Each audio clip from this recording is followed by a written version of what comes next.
warahmatullahi wabarakatuh.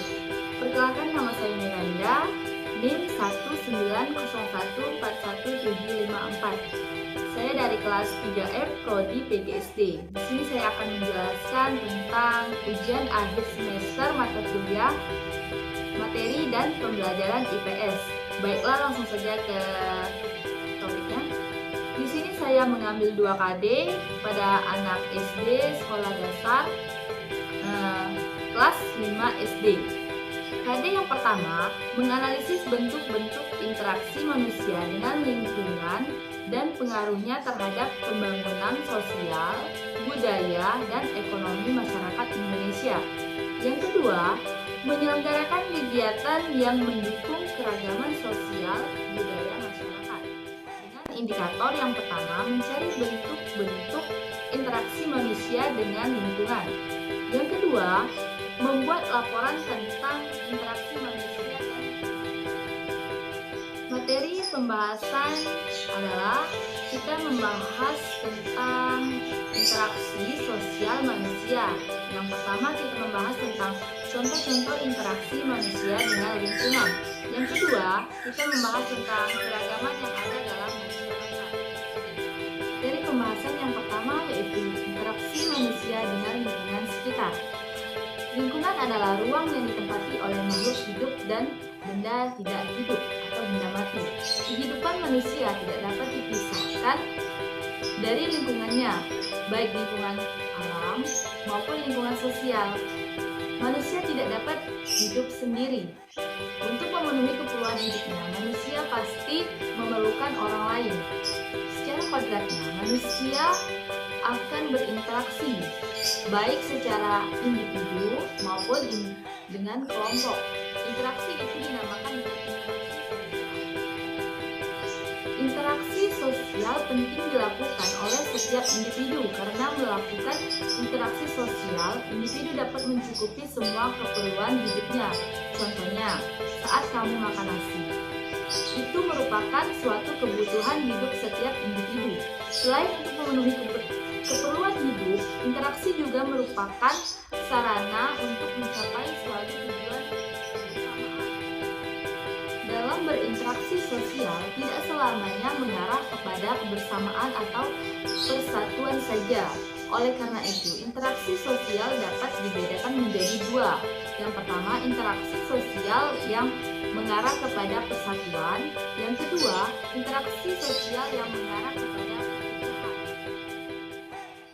Selanjutnya yaitu ada 3 teori sosial budaya di Indonesia yang hingga kini berlaku di masyarakat, yaitu yang pertama ada musyawarah, yang kedua ada paternalistik, yang ketiga ada berikutnya ada bentuk interaksi manusia berdasarkan pelakunya dibagi menjadi 3. Yang pertama, interaksi antar individu. Yang kedua, interaksi antar individu dengan kelompok. Yang ketiga, interaksi antar kelompok. Ini ada beberapa contoh interaksi antar individu. Antara lain, yang pertama, seorang murid bertanya kepada gurunya tentang materi pembelajaran. Yang kedua, seorang anak menolong temannya yang sedang jatuh. Contoh interaksi yang kedua antar individu dengan kelompok. Yang pertama, orang berpidato di khalayak ramai dalam suatu acara. Yang kedua, presiden. Selanjutnya, contoh interaksi antar kelompok. Antara lain, yang pertama, dalam sebuah pertandingan basket antar sekolah. Yang kedua, suatu kelompok melakukan presentasi di depan kelas atau di depan kelompok pada saat pembelajaran di kelas. Interaksi sosial tidak selamanya mengarah kepada kebersamaan atau persatuan saja.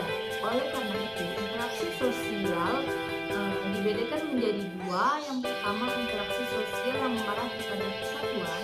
Yang kedua, berikut adalah contoh dari interaksi sosial yang mengarah kepada persatuan.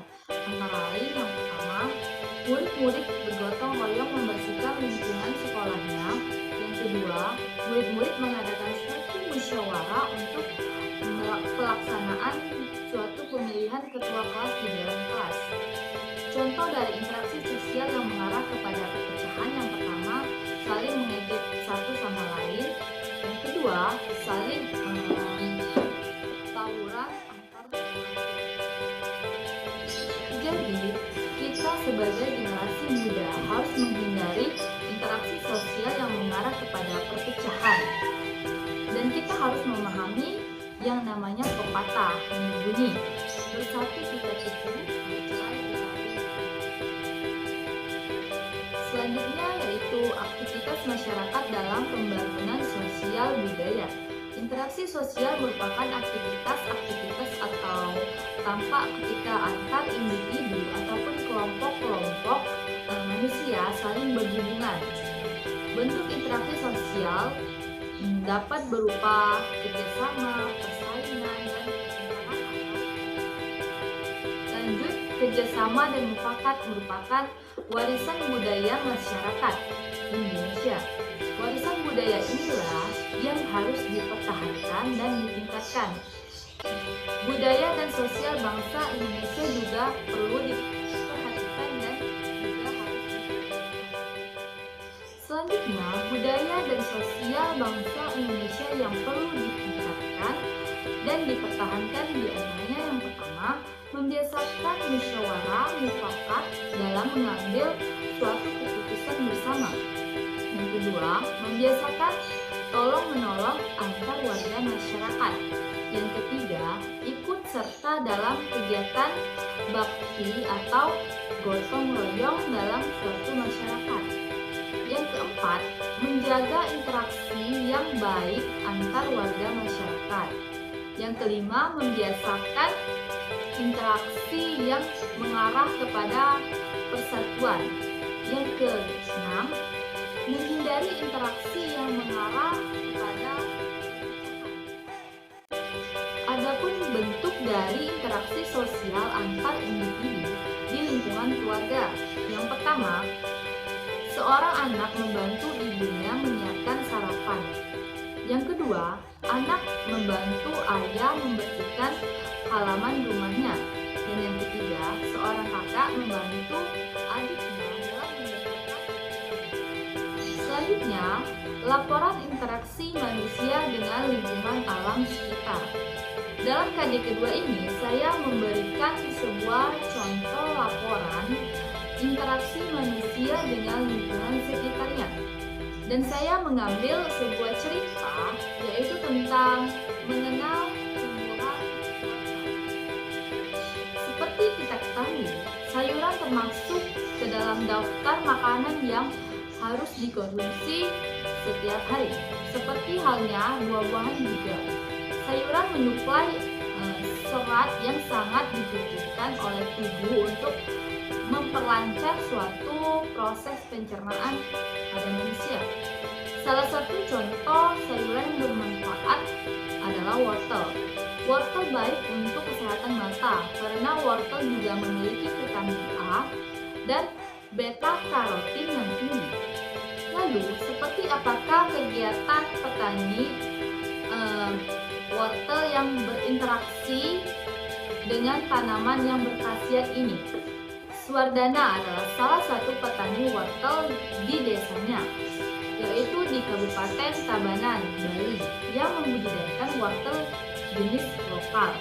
Suwardana memaparkan selama masa tanam, para petani rutin memberikan pupuk pada awal masa tanam.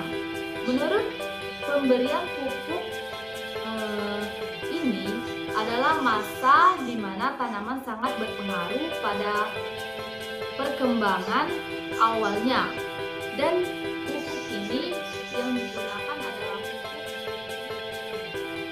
Jadi seperti yang sudah saya jelaskan tadi, itu adalah contoh dari interaksi seorang petani wortel dengan. Berikut adalah laporan hasil dari pengamatan yang sudah saya jelaskan tadi.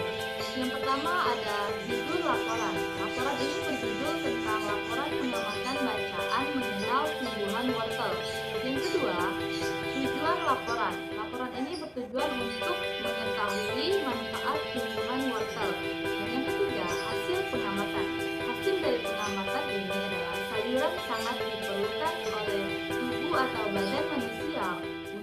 memperlancar proses pencernaan.